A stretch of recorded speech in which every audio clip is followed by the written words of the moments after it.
Olá, nesse vídeo vou explicar para vocês como foi a minha implementação para o trabalho final do curso de Deep Learning do professor Luciano. Vou mostrar para vocês como foi as especificações do projeto.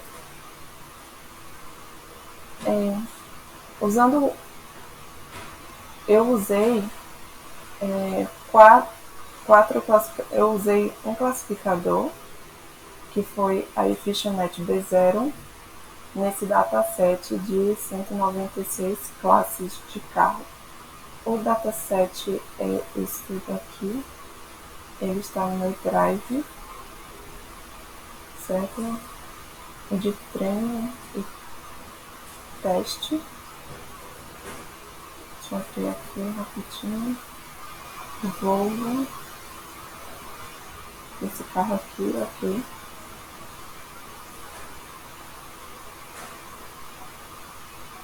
Eu vou começar mostrando como foi a implementação.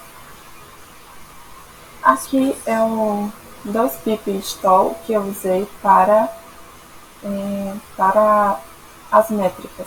Eu tive dificuldade de fazer a métrica, a map, né? A map de maneira manual, então eu tive que usar a do Keras, né? Do TensorFlow, que eu coloquei aqui embaixo como eu utilizei. Lá embaixo eu vou mostrar direitinho como foi. Aqui são os meus importes. Eu importei as Efficientnet B0 e B1 para o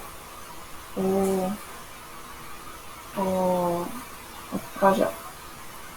Aqui eu coloquei o caminho, né, para o diretório de cada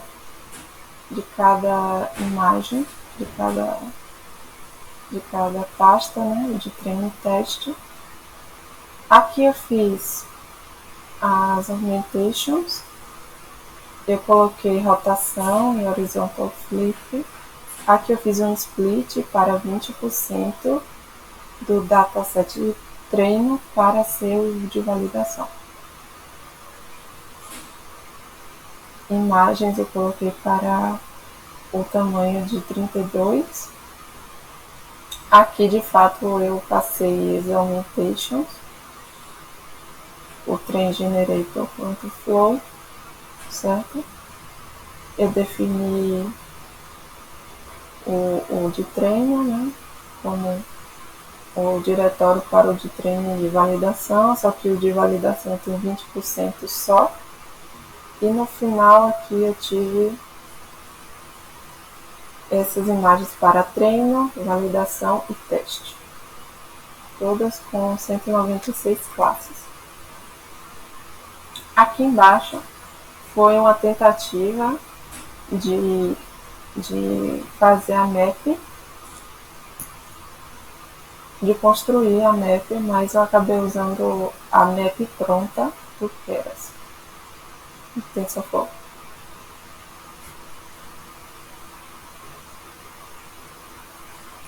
Aqui foi quando eu importei o modelo. Primeiro usei a B0.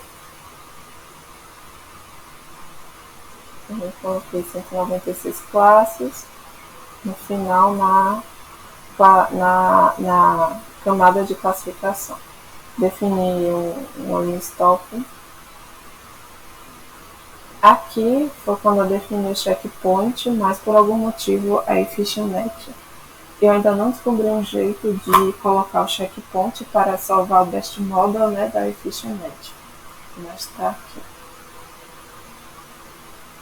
Usei o SGD e aqui foi quando eu defini as métricas prontas. Eu usei a acurácia, usei a map, F1 score, o recall e o precision. Usei a loss categorical cross entropy.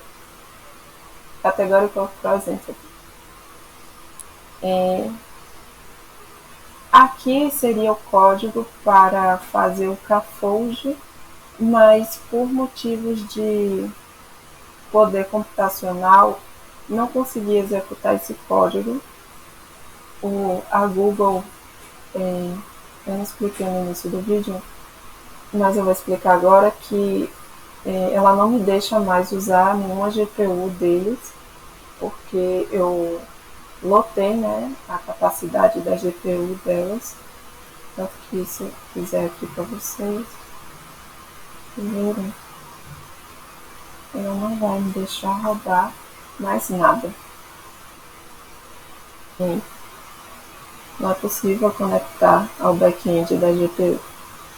Ele quer que eu compre, né,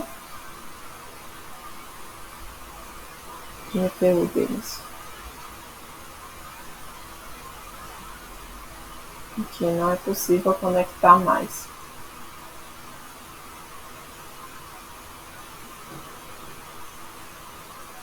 E aí aqui seria o código para eu pegar o train data, train labels, para colocar no scaffold, certo?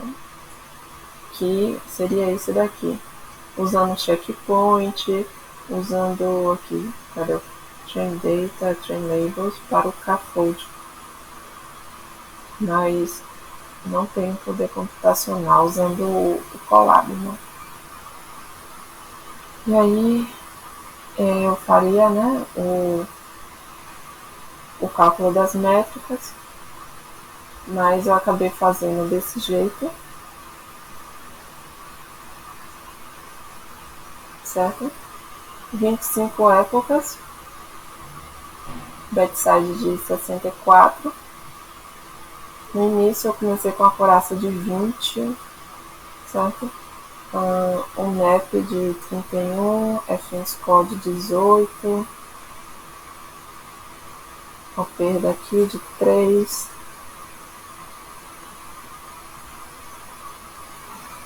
val F1 de 26, val map de 39, quase 40. É isso. Deu para perceber que a acurácia foi aumentando de pouquinho em pouquinho, de 20 para 22, para 23, para 24, 25, certo? Eu acredito que se tivesse como colocar mais épocas, ela ia aumentar bastante. Poderia chegar até 60, não sei, ou mais, a depender da quantidade de épocas, né? A acurácia de validação no final ficou de 52, foi a maior que teve na última época.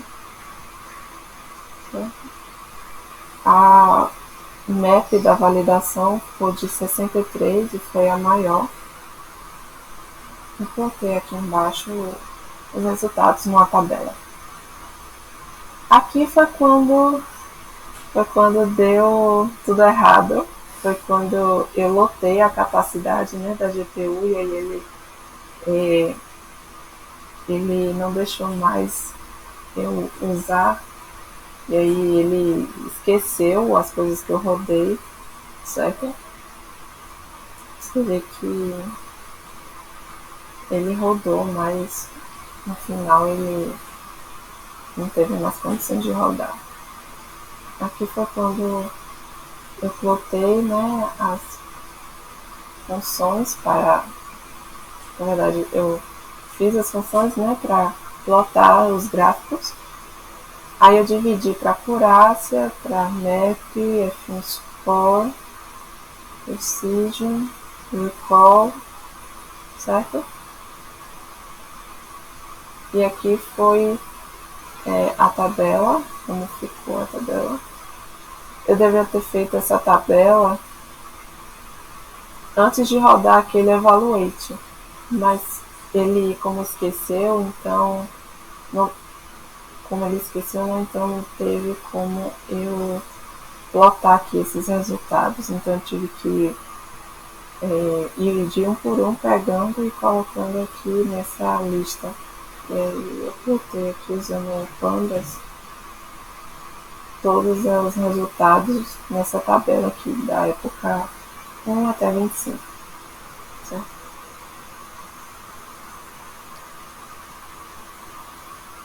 Deveria ser desse jeito, pegando os resultados da validação de cada métrica. Aqui foi o gráfico do recall, do precision, do F1 score ficou assim, mas eu ainda não descobri porquê. Não sei se, eu acredito que foi um bug do Colab, porque estava certinho a função, mas eu não sei porquê. A map é essa e a acurácia ficou assim. Aqui seria o código, né, para a B1, mas ele não deixa mais eu utilizar. É igual o código, só que para B1 aqui, certo?